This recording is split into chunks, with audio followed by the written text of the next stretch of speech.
Assalamualaikum warahmatullahi wabarakatuh. Saya dari kelompok 8 akan menjelaskan tentang perbuatan melawan hukum penguasa. Perbuatan melawan hukum adalah tiap perbuatan yang melanggar hukum dan membawa kerugian kepada orang lain. Mewajibkan orang yang menimbulkan kerugian itu karena kesalahannya untuk menggantikan kerugian tersebut. Sejarah perbuatan melawan hukum. Perbuatan melawan hukum sebenarnya sudah dikenal sejak manusia mengenal hukum dan telah dimuat dalam kitab hukum tertua yang pernah dikenal sejarah, yaitu Kitab Hukum Hammurabi. Dibuat lebih dari 4.000 tahun yang lalu. Dalam kitab tersebut diatur mengenai akibat hukum seseorang yang melakukan perbuatan tertentu yang sebenarnya tergolong dalam perbuatan melawan hukum. Perkembangan pengertian perbuatan melawan hukum di negeri Belanda sangat berpengaruh di dalam perkembangan di Indonesia, karena kaidah hukum di sana berlaku bagi negeri jajahannya berdasarkan asas konkordansi, termasuk di Indonesia. Pertama, periode sebelum tahun 1838. Pada periode ini, di negeri Belanda belum terbentuk kodifikasi Burgerlijk Wetboek, sehingga pelaksanaan perlindungan hukum terhadap perbuatan melawan hukum belum jelas dan belum terarah. Kedua, periode antara tahun 1838 sampai 1919. Pada periode ini, negeri Belanda telah terbentuk kodifikasi BW, sehingga berlakulah ketentuan pasal 1401 BW yang ditafsirkan sebagai berbuat sesuatu maupun tidak berbuat sesuatu yang merugikan orang lain baik disengaja maupun merupakan kelalaian. Lalu yang ketiga ada periode setelah tahun 1919. Periode ini merupakan dasar dan permulaan pengertian baru perbuatan melawan hukum. Perubahan yang terjadi adalah dengan diterimanya penafsiran luas tentang pengertian perbuatan melawan hukum oleh Hooggerecht, Mahkamah Agung Negeri Belanda, yang terhadap kasus Lidenbaum versus Cohen. Dengan demikian, sejak putusan Hooggerecht Belanda tersebut, maka pengertian perbuatan melawan hukum tidak hanya meliputi perbuatan yang bertentangan dengan pasal-pasal dalam perundang-undangan yang berlaku, tetapi termasuk juga perbuatan yang melanggar kepatutan dalam masyarakat. Lalu dalam Undang-Undang Peradilan Tata Usaha Negara, yang disebut penguasa adalah badan atau pejabat tata usaha negara, yang dimana badan atau pejabat tata yang melaksanakan urusan pemerintah berdasarkan perundang-undangan yang berlaku.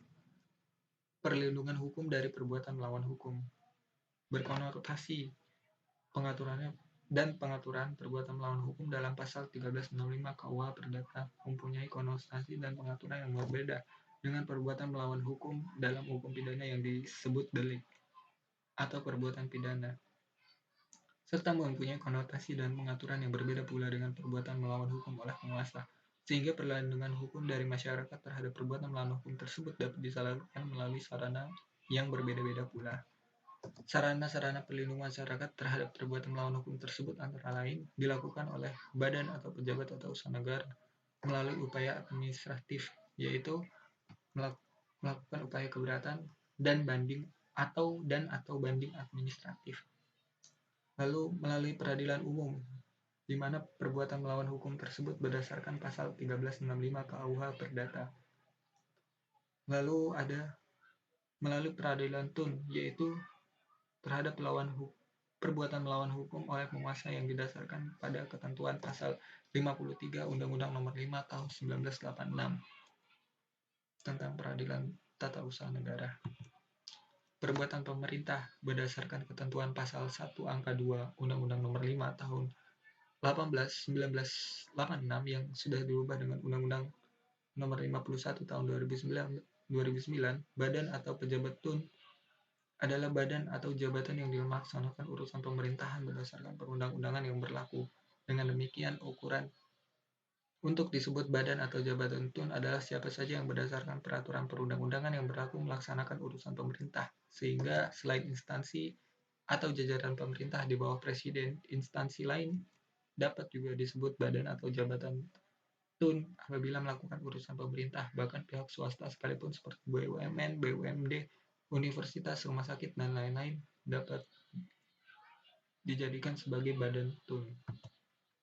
Rumusan berdasarkan peraturan perundang-undangan yang berlaku dalam pasal 1 angka 1 Undang-Undang tun tersebut menunjukkan bahwa keabsahan perbuatan pemerintah dilahirkan dari kewenangan yang diberikan oleh negara, dan kewenangan tersebut dapat terjadi dari beberapa hal, yaitu atribusi adalah pemberian kewenangan kepada badan dan atau pejabat pemerintah oleh Undang-Undang Dasar tahun 1945.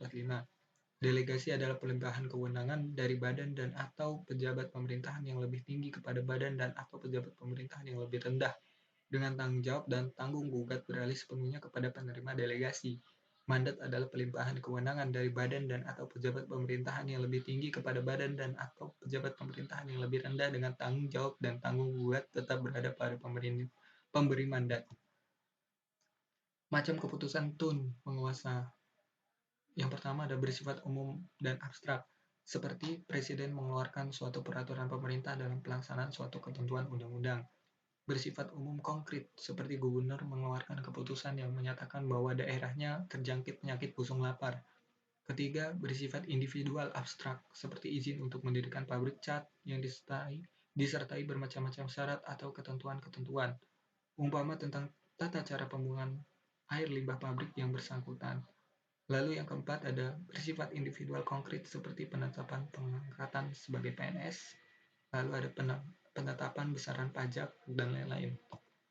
Sesuai dengan ketentuan pasal 53 Undang-Undang Nomor 5 Tahun 1986 tentang Pengadilan Tun, maka seseorang atau badan hukum perdata yang merasa kepentingannya dirugikan oleh keputusan tata usaha negara atau merasa bahwa penguasa telah melakukan perbuatan melawan hukum dapat mengajukan gugatan tertulis kepada pengadilan yang berwenang agar keputusan Tun tersebut dinyatakan batal atau tidak sah dengan dan atau tuntutan ganti rugi atau rehabilitasi. Alasan-alasan yang dapat dijadikan dasar gugatan adalah bertentangan dengan peraturan perundang-undangan yang berlaku, lalu bertentangan dengan asas-asas umum pemerintahan yang baik. Adapun yang dimaksud dengan asas-asas umum pemerintahan yang baik meliputi asas-asas yang tercantum dalam Undang-Undang Nomor 28 Tahun 1999 tentang penyelenggaraan negara yang bersih dan bebas dari KKN, yaitu asas kepastian hukum, asas tertib penyelenggaraan negara, asas keterbukaan, asas proporsionalitas, asas profesionalitas, asas akuntabilitas. Tuntutan utama gugatan di peradilan tata usaha negara adalah pernyataan batal atau tidak sah keputusan Tun yang digugat, meskipun dapat disertai tuntutan ganti rugi, akan tetapi menurut ketentuan pasal 3 Peraturan Pemerintah Nomor 43 Tahun 1991 tentang ganti rugi dan tata cara pelaksanaannya, maksimal hanya 5 juta rupiah untuk ganti rugi. Lalu dalam perkara Tun terdapat subjek, yaitu badan yang mengeluarkan keputusan Tun tersebut, misalnya pemerintah. Lalu yang kedua adalah objek. Objek ini adalah keputusan Tun tersebut. Lalu tuntutan yang diminta adalah batal atau tidak sahnya keputusan Tun yang dibuat tersebut. Sekian dan terima kasih. Wassalamualaikum warahmatullahi wabarakatuh.